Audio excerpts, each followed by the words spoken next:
بسم اللہ الرحمن الرحیم۔ کلاس 7 بیٹا ہم نے چیپٹر کل شروع کیا تھا تحریک پاکستان میں خواتین کا کردار، اور ہم نے اس کو یہاں تک پڑھ لیا تھا۔ آگے دیکھیے، پاکستان کے پہلے وزیر اعظم نوابزادہ لیاقت علی خان جو تھے وہ بھارت کے جو ایک شہر تھے اس کے نواب تھے، اور آج بھی ان کی حویلی وہاں موجود ہے۔ نوابزادہ لیاقت علی خان کی اہلیہ محترمہ رانا لیاقت علی خان اعلیٰ تعلیم یافتہ خاتون تھیں۔ انہوں نے ملک کے دور دراز حصوں کا سفر کیا اور مسلم لیگ کو منظم کرنے میں اہم کردار ادا کیا۔ لیاقت علی خان آل انڈیا مسلم لیگ کے سیکرٹری جنرل تھے۔ مسلم لیگ ایک غریب جماعت تھی اور اس میں اتنی سکت نہیں تھی، سکت مطلب حیثیت استطاعت نہیں تھی کہ لیاقت علی خان کو سیکرٹری مہیا کیا جائے اور اس کی تنخواہ ادا کی جائے۔ رانا لیاقت علی خان نے رضاکارانہ والنٹرلی بغیر کسی معاوضے کے رضاکارانہ طور پر اپنی خدمات اس کام کے لیے پیش کیں۔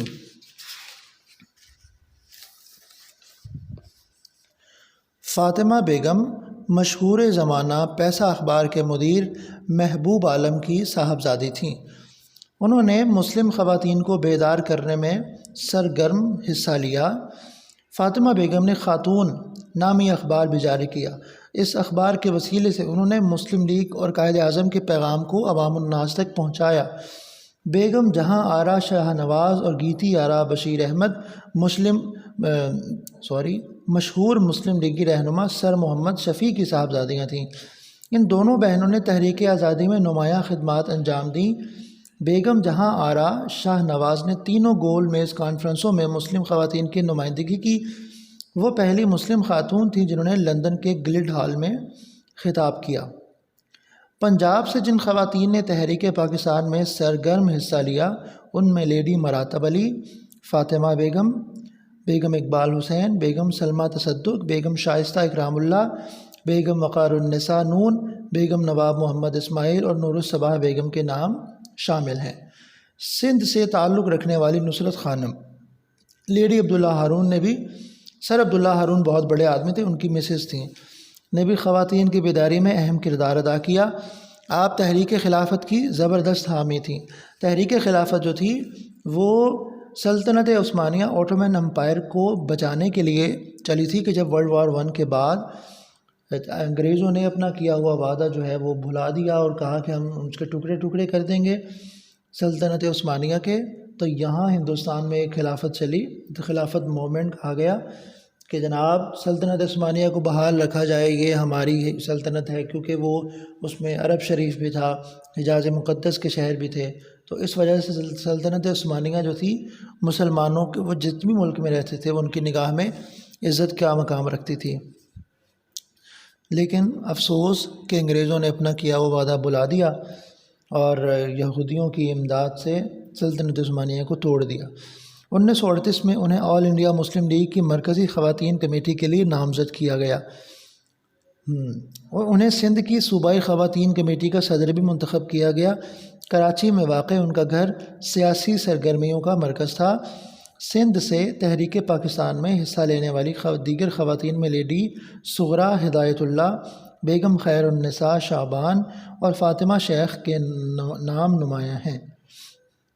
مسلم خواتین نے اس تحریک میں جو خدمات انجام دیں وہ سنہرے حروف سے مراد محاورتاً بولا جاتا ہے، یعنی عزت کی نگاہ سے اچھے الفاظ میں، وہ سنہرے حروف میں لکھنے کے قابل ہیں۔ انہوں نے بڑے بڑے جلسوں سے خطاب کیا۔ ان کی کوششوں کی بدولت عام آدمی کو یہ معلوم ہو گیا کہ پاکستان کیوں ضروری ہے، یعنی لوگوں کو انہوں نے باور کروایا کہ جو اتنے پڑھے لکھے نہیں تھے اور اتنی گہری نگاہ نہیں رکھتے تھے چیزوں پر، کہ پاکستان آخر ضروری کیوں ہے۔ مسلم خواتین نے جس جوش و جذبے سے اس تحریک میں حصہ لیا اور بہادری کی جو داستانیں رقم کی مطلب لکھیں، وہ اپنی مثال آپ ہیں۔ تحریک پاکستان کے عروج کے زمانے میں صغرا بی بی نامی ایک نڈر مسلمان لڑکی سیکریٹریٹ کے گیٹ پر چڑھ گئی اور یہاں مسلم لیگی پرچم لہرا کر دم لیا۔ سول نافرمانی کی تحریک کے دنوں میں بیگم شاہ نواز، فاطمہ بیگم، بیگم کاکا خیل، مس حسن آرا حفیظ اللہ اور بہت سی دیگر خواتین پر لاٹھیاں برسائی گئیں۔ سول نافرمانی کہ ہم نہیں مانتے اس حکومت کی رٹ کو، ہم اس حکومت کو برحق تسلیم ہی نہیں کرتے، اور ان پر آنسو گیس پھینکی گئی۔ انہیں پابند سلاسل مطلب زنجیر میں باندھ دینا یا جیل کی سلاخوں کے پیچھے، مگر کوئی رکاوٹ ان کے جذبہ آزادی کو کم نہ کر سکی۔ پشاور میں مسلمان خواتین ریلوے پل پر احتجاج کر رہی تھیں، ریل گاڑی کے ڈرائیور نے گاڑی نہ روکی، بہت سی خواتین اپنا توازن برقرار نہ رکھ سکیں اور پل سے نیچے گر گئیں، یہ خواتین شدید زخمی ہو گئیں۔ بیٹا توازن کا مطلب بیلنس، مگر ان کے جذبوں میں کسی طرح کی کمی دیکھنے میں نہ آئی۔ اس تحریک کے دوران مسلم خواتین فنڈ جمع کرنے کے لیے گھر گھر گئیں، انہوں نے مردوں کا حوصلہ بڑھایا اور انہیں آزادی کی خاطر بڑی سے بڑی قربانی دینے پر آمادہ کیا۔ ان خواتین نے جلسے کیے، جلوس نکالے، احتجاج کیے، غرض آزادی کی تحریک میں ایک نئی جان ڈال دی۔ ہم ان سرفروش خواتین کی خدمات کو کبھی فراموش نہیں کر سکتے۔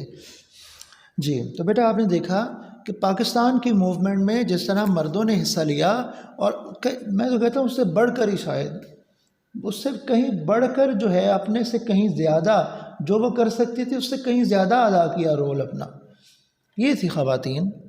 ٹھیک ہے، رسول اللہ علیہ السلام پر جب پہلی وحی نازل ہوئی تھی تو دنیا میں جس نے سب سے پہلا ان کو حوصلہ دیا تھا اور ان کی ہمت بندھائی تھی وہ خاتون تھیں، حضرت خدیجہ الکبریٰ۔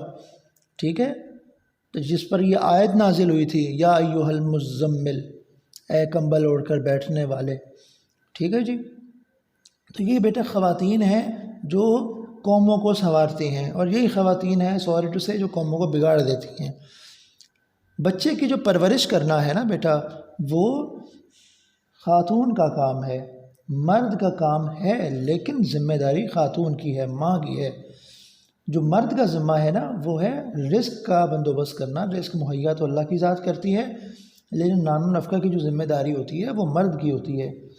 ٹھیک ہے، اب آپ نے جتنی خواتین کے جو ہے کریکٹرز دیکھے، یہ عظیم جو خواتین تھیں یہ بہت پڑھی لکھی تھیں، بڑے بڑے اونچے خاندانوں سے تھیں، لیکن آج افسوس یہ ہے کہ ہم مسلمانوں خصوصاً پاکستانیوں نے اپنے لیے رول ماڈل ان لوگوں کو بنایا ہی نہیں۔ ہم نے لبرلزم اور نیو لبرلزم اس طرح کے جو سلوگنز تھے، سوری ٹو سے بیٹا یہ جو عورت مارچ ہوتی ہے، ان کو اپنا رول ماڈل بنا لیا کہ جناب کوئی عورت کی ذمہ داری نہیں ہے، جو مرد کرتا ہے عورت بھی کر سکتی ہے۔ بھئی یہ کس نے کہا؟ بات وہ کریں جو اللہ تعالیٰ نے نظام بنایا۔ اگر آپ نظام فطرت کے خلاف جائیں گی تو بیٹا قدم قدم پہ ذلتوں کا سامنا کرنا پڑے گا۔ تو جتنی آپ بڑی خاتون ہیں آپ اتنی ہی زیادہ با اخلاق بھی ہونی چاہیے، اتنی ہی زیادہ تعلیم یافتہ بھی ہونی چاہیے۔ آپ کو گھر سنبھالنا ہے، آپ کو امت کو سنبھالنا ہے۔ تو یہ جو چیپٹرز ہوتے ہیں نا، یہ پڑھانے کا اصل وجہ یہ ہوتی ہے کہ بچیوں کو خصوصاً اور ان کی ماؤں کو یہ ادراک ہو کہ ہم نے اپنی بیٹی کو اس قابل بنانا ہے کہ وہ ایک ایسا انسان پیدا کرے کہ جو ساری امت کو لے کر چلے۔ ٹھیک ہے، قائد اعظم محمد علی جناح کسی خاتون نے پیدا کیا تھا نا، اگر قائد نہ ہوتے تو آج پاکستان کہاں ہوتا، علامہ اقبال نہ ہوتے تو پاکستان کا آئیڈیا کیا تھا۔ ٹھیک ہے، تو بیٹا یہ باتیں ہیں، ان پر ضرور غور کیجئے، انشاءاللہ باقی جو کام ہے وہ کل دیکھیں گے۔ اوکے بیٹا، اللہ حافظ۔